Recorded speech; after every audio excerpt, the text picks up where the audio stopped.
Bonsoir. Comment ça va, Jarl? Eh ben, c'est le Jarl déjà, on dit pas le Jarl. le fils, c'est du Dieu, voilà. Donc le Jarl va très bien ce soir. Et il est venu pour m'embrouiller celui-là ou pas? Le Jarl, très bien. Mais c'est ton prénom? C'est pas mon prénom, c'est un pseudonyme. Très bien. Oula. Le Jarl. Tu es suivi sur les réseaux sociaux. J'ai l'impression de parler à un personnage de Masked Singer, le Jarl. Qui est sous le Jarl? Le Jarl, non, t'es très suivi sur les réseaux sociaux. On a beaucoup aimé ton compte, j'ai beaucoup aimé ton compte. Et je suis le seul de l'équipe à être au courant, à savoir ce que tu fais. Ok. Les autres, ils vont enquêter, monsieur Jarl. Et tu peux répondre par oui ou par non. Ils ont 1 minute 32 minutes pour trouver quel est le concept. Et après, on en parle ensemble. Ça va pour toi? Eh ben, y a pas de souci. Let's go. T'es pas connecté sur le Twitch, monsieur Jarl? Sur le Zoom, pardon. Le Zoom, eh ben, ça ne fonctionne pas. Oh là là, sur la technique. C'est la technologie là. Et on nous changeait de standard d'ailleurs. J'ai eu des nouvelles cet après-midi. Bon, on fera ça en octobre du coup. Allez Coco, c'est parti. Ok, alors est-ce que tu parles de ton métier? Oui, je parle de mon métier. Ok. Est-ce que c'est un métier qui nécessite plus de 5 ans d'études? Pas du tout. Ok. Est-ce que c'est quelque chose de sportif ou de dangereux, extrême ou quoi? De dangereux, oui. De sportif, parfois. Ok. Moi j'avais demandé si du coup ça avait un rapport avec un petit peu tout ce qui était, comment on dit, tu vois les trucs un petit peu de haute société là, parce que Jarl ça veut dire comte, non, si je me trompe Oui, pas. je crois. Duc.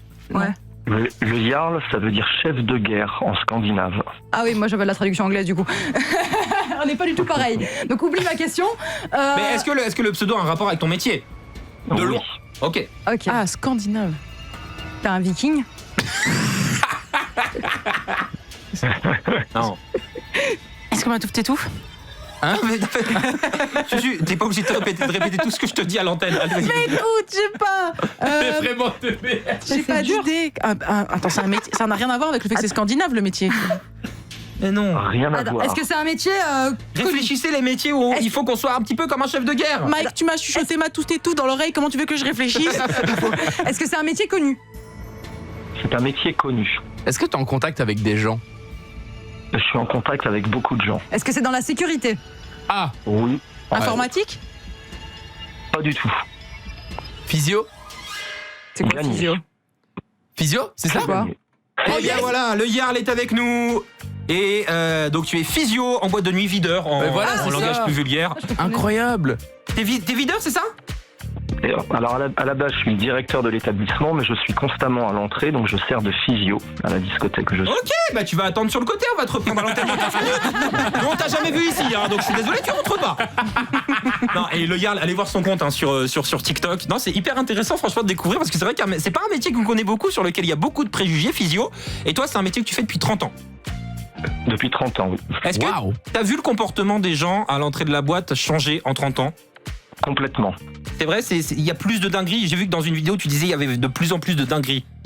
Exactement. C'est-à-dire qu'avant, quand on avait une ou deux histoires à raconter par an un peu exceptionnelles, aujourd'hui, c'est tous les week-ends. Ah ouais, carrément. Ouais, par exemple, j'ai vu, il y a des histoires folles. Enfin, les bagarres, c'est toutes les semaines. Par exemple, on t'a déjà tiré dessus dans le cadre de ton travail. Pardon? Oui, on m'a déjà tiré dessus plusieurs fois dans le cadre de mon travail, effectivement. Tu peux nous raconter, monsieur? Alors, je vais en raconter une fois assez particulière, il y a une vingtaine d'années. C'est un jeune qui est rentré dans l'établissement avec un couteau. À l'époque, on faisait pas de palpation comme on fait aujourd'hui. Les couteaux étaient très très rares. Aujourd'hui, ils sont devenus extrêmement fréquents. Bah ouais. Et le jeune a mis un coup de couteau dans le bras d'une de ses copines. Oh là. Parce que la copine avait décidé de le quitter. Oh.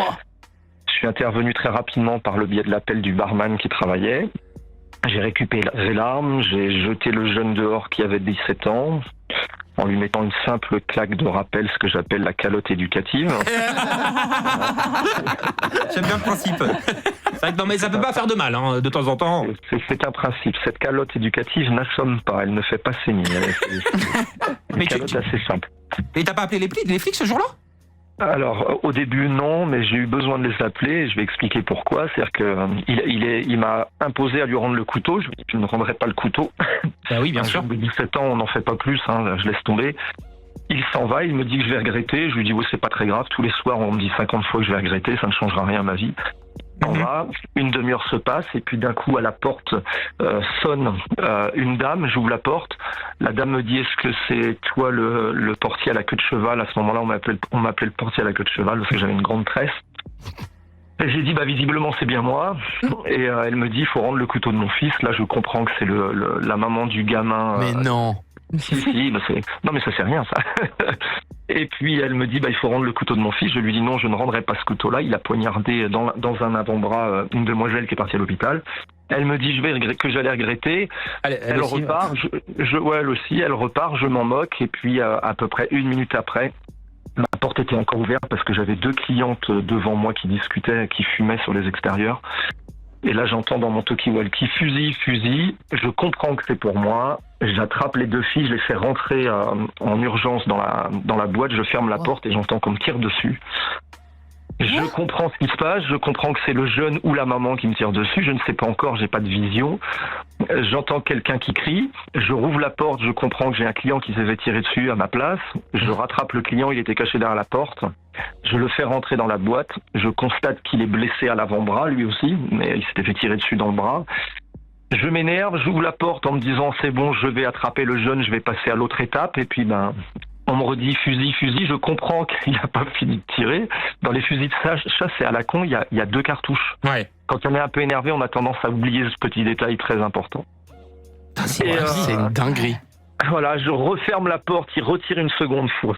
Une seconde fois, toutes les équipes arrivent devant de sécurité. Je leur demande de l'occuper devant pendant que je fais le tour de l'établissement. Je vois le véhicule au loin, je cours vers la voiture en me disant que c'est bon, j'allais finir au poste parce que j'allais à mon tour faire une dinguerie. Faire tirer dessus, c'est quand même pas anodin. Ouais, ça a dû La t'énerver. maman est au volant, elle fait démarrer sa voiture sur les chapeaux de roue, le gamin saute dans sa voiture et ils prennent la fuite. Il a été retrouvé ? Oui, alors la gendarmerie arrive et puis ils estiment qu'il faut aller chercher le gamin. On sait on découvre où il habite. Et puis finalement la soirée s'est terminée où c'est le raid qui est allé récupérer le gamin chez lui 2 heures après. Ils ont mis 2 heures à le faire sortir de chez lui. Mais c'est une dinguerie. Mineur, ils ont pas pris sa maman? Comment? Mais étant mineur, il n'y a pas eu de soucis avec sa maman? il avait plus de 15 ans, donc non, il était responsable. hein. Ah, ok. Non, il y a eu tout le monde s'est fait embarquer le soir même, tout le monde est parti en garde à vue. Et puis après il y a eu un tribunal 1 an après. Enfin voilà. Quoi. Wow. C'est fou ce que tu as vécu alors que tu es juste à l'entrée d'une boîte de nuit, un endroit où les gens sont censés venir pour s'amuser. Et du coup, c'est pour ça un peu que c'est vrai que dans ta vie, j'ai vu un peu le compte TikTok, tu as une hygiène de vie quasiment d'un sportif. C'est pour pallier à toutes les situations. Je m'entraîne tous les matins, oui, effectivement. Ouais, parce qu'il faut montrer les gros bras souvent. Il faut être en forme, ouais. Il faut être très en forme, il faut être capable de sortir les gens, il faut être capable d'être rapide, de réagir vite, d'analyser. En fait, il faut avoir un état d'esprit sain. C'est un métier dangereux, hein. C'est devenu même très dangereux aujourd'hui, beaucoup plus dangereux qu'il y a 20 ans ou 30 ans. Tu m'étonnes. Puisque vous avez rien en plus pour vous défendre. Et tu peux nous parler c'est un peu plus léger, de comment tu fais pour cerner les nouveaux qui viennent dans ta boîte, parce que tu les fais pas rentrer tout de suite. Ça, il y a une vidéo sur ton TikTok, j'étais passionné devant. Le langage non verbal, j'en parle souvent. C'est-à-dire qu'en gros, on a, en tout cas dans notre établissement, celui que je dirige, j'ai mis une file d'attente très particulière qui est un peu en colimaçon, c'est-à-dire qu'elle est en zigzag. Et ces zigzags font que pour rentrer, il faut un petit peu de temps. On rentre pas direct en ligne droite. Et ce zigzag-là est très important pour moi parce que je longe la file d'attente et quand je longe la file d'attente, j'ai à peu près 30 secondes pour comprendre l'individu. En langage non verbal, c'est là où on va choisir si on va faire rentrer ou pas rentrer. Ce langage non verbal est très important. Comment les gens vont se comporter, comment ils vont marcher, comment ils vont regarder les autres, comment ils vont toucher les autres. C'est là-dessus qu'on va faire notre premier jugement. Alors, qu'est-ce qu'il faut faire pour avoir un bon langage non verbal et pour rentrer en boîte de nuit ? C'est toi. Alors, qu'est-ce qu'il faut faire? Je dis souvent qu'il y a 5 règles. Alors, la première règle, déjà, c'est, dans la file d'attente, c'est rigoler avec ses copains. C'est très rassurant quand on voit des clients qui rigolent. Plus rassurant que quelqu'un qui a une tête de tueur. Bah oui. Tu m'étonnes. C'est une base. Mais voilà.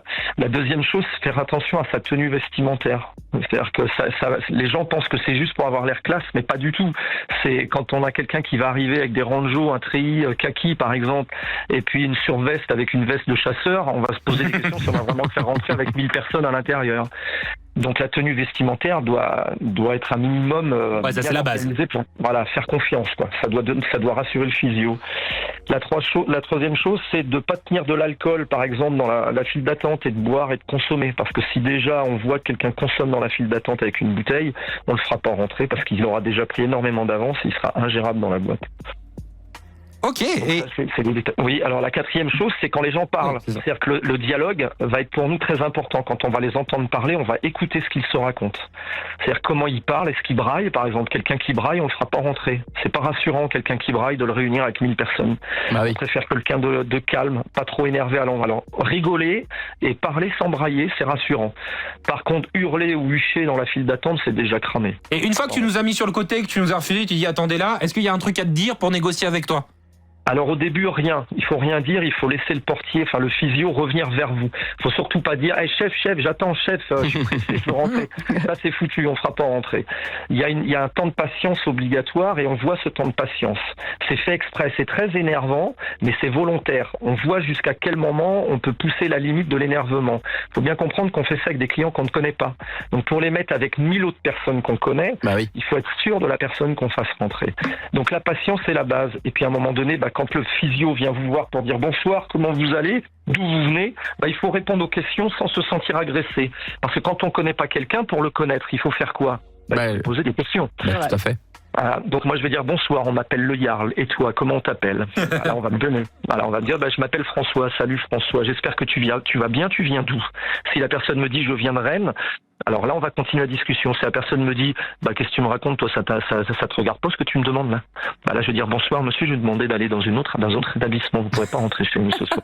Non, mais c'est fou. C'est intéressant. En tout cas, il y a plein d'anecdotes sur ton compte TikTok. Allez le suivre. C'est le Jarl avec un J. Merci à toi d'avoir été avec nous ce soir, le Jarl. C'était intéressant de parler à un visio. Ouais, c'était super La bien. prochaine fois, je me ferai pas refouler. Merci, c'est très gentil.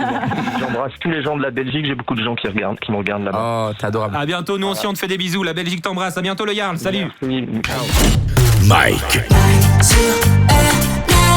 Dès 19h sur Énergie.